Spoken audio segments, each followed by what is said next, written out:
The games that are made today are filled with mechanics that insist and compel the player to keep on playing, from how they aim to make you feel, to the unfolding story that responds and reflects upon the choices that the player makes. Insistent mechanics that keep you wanting to replay a game either through high-fidelity graphics, animation, audio, achievements, quests, and the accomplishments from completing a goal or quest. But how do we get to those mechanics? How do you know when to use those mechanics, and how do we feel the things that we feel from them? To study how games can achieve this, Caillois studied how play works in Man, Play, and Games, originally written in French in 1958 and translated and published in English in 1961. Within it, Roger Caillois coins the terms agon, alia, and mimicry when talking about forms of play. Agon refers to competition, challenge, and outcome that is determined by skill.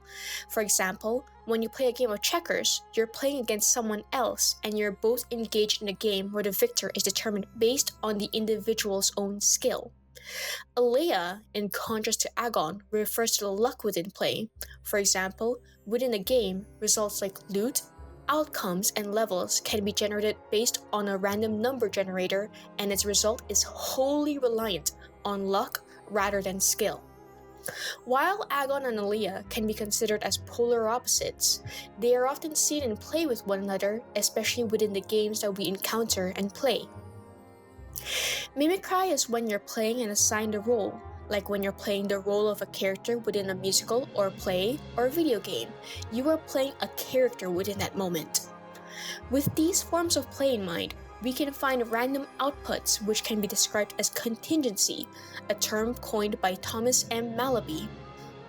Stochastic contingency is randomness built in the process, like the rules, pieces, and dynamics that make up the next attack that an enemy within the game might make. Social contingency is the uncertainty of not knowing another player's motive, skill, and strategy. It's having information that is unknown to you, like going to a new area or a boss, or not knowing what you'll find there.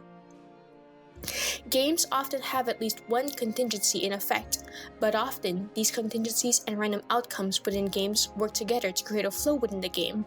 When designing a game, a developer should be able to know how to manage these contingencies within a game by knowing when to heighten or lessen a player's participation, as too many random outputs with little to no explanation can end up diminishing or making an experience more frustrating and confusing.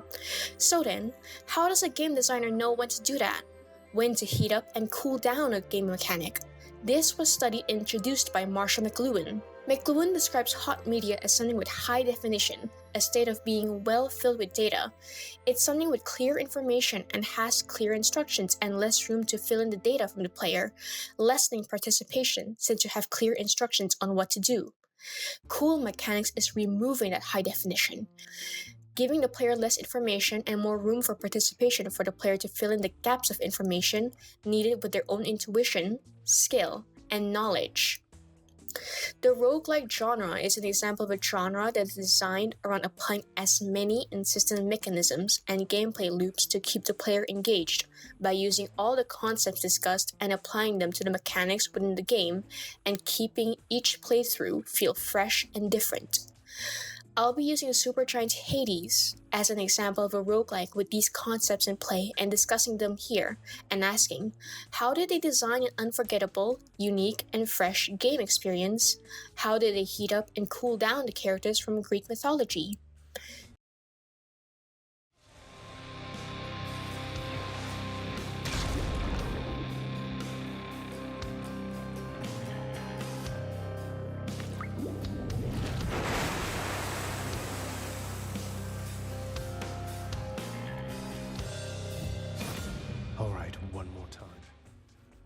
Supergiant released Hades in early access, allowing for player feedback.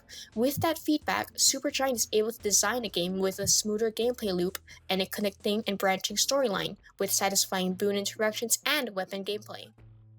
I think having people know what we're working on really changes the vibe, because we get to see sort of people's reaction to the stuff that exists already in the game. Hopefully with these big updates we do get people to come back and re-engage with the game. It's really important to us because that means we get the feedback that we want so that we can make the next one a good one, and around we go. They design the story that responds to the player's progress and the things that they unlock within each run.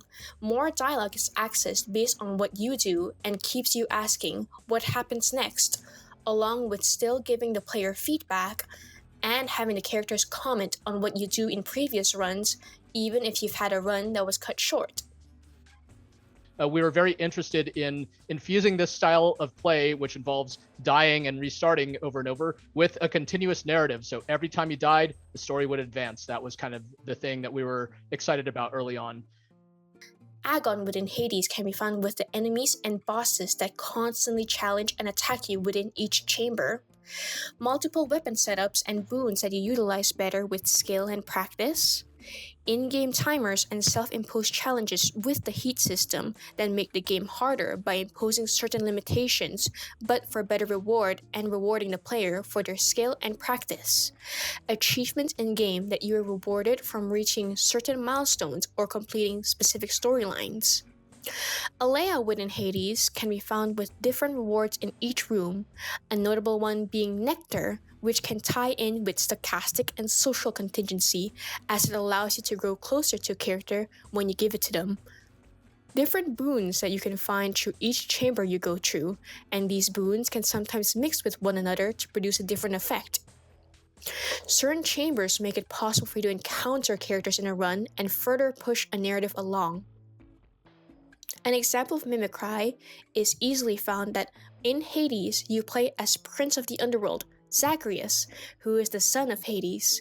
Your goal as Zagreus is to escape from the underworld and to get to the surface, and meet and connect with Persephone, Zagreus' mother. Throughout your escape attempts, you also form relationships that develop with famous characters from Greek mythology. To further look into how Hades uses these concepts more closely, and with putting an interesting spin on Greek mythology, especially in regards of how Zagreus and Megara are both characters that are more obscure within Greek mythology, I'll be breaking down their relationship and how the game uses Agon, Alea, and its insistent mechanisms of mimicry, along with stochastic and social contingency, and how it heats up and cools down to keep the player intrigued and keep on playing to progress through the game by making the player question, what is their relationship? Is Meg an enemy? A villain? And what happens next? Megara is one of the three Furies and bosses that you encounter within Tartarus. Her introduction as a boss fight already showcases an agonistic relationship between the player and the boss, and this dynamic is also reflected upon Megara and Zagreus' own relationship. However, as you return to the House of Hades, you're able to encounter Megara as one of the denizens within the hub area that you can talk with and further progress your relationship with, using that same aforementioned nectar that you can find and collect throughout your many attempts of escape. Within your interactions with Megara, you also gain hints that they've known each other even before the game has started. It implies that they may or may not have had a romantic relationship, or maybe not, before, and it keeps you asking and wanting to know and learn more with Megara, and perhaps even make up with her, as you start to connect and identify with Zagreus. Alea is used to determine how often you meet characters. This is a great example of stochastic contingency feeding into social contingency. How is this relationship going to progress, and when will I see them again? This is a great example of how mimicry can enhance the player's experience of Agon, as the tenuous, volatile relationship embodied in Agon play is also given shape through the narrative, and the relationship between Zagreus and Megara as they grow closer throughout each run. We can also see the relationship heat up from Zagreus and Megara fighting as boss and player to cooling down as you encounter her and look into their interactions with one another, that leave the player and Zagreus wanting to know more about Megara and what happened to them before. And ultimately, the player is rewarded by, when they get closer to Megara, you can obtain her keepsake, which can be a boon for the player and Zagreus within their attempts of escaping, and it can give the player an edge throughout their playthroughs, especially against bosses. Throughout the study, we can see more on how Supergiant designs Hades and weaves together the concepts discussed to design a gameplay flow that keeps the player engaged and intrigued to play more while creating a unique gameplay experience for each player.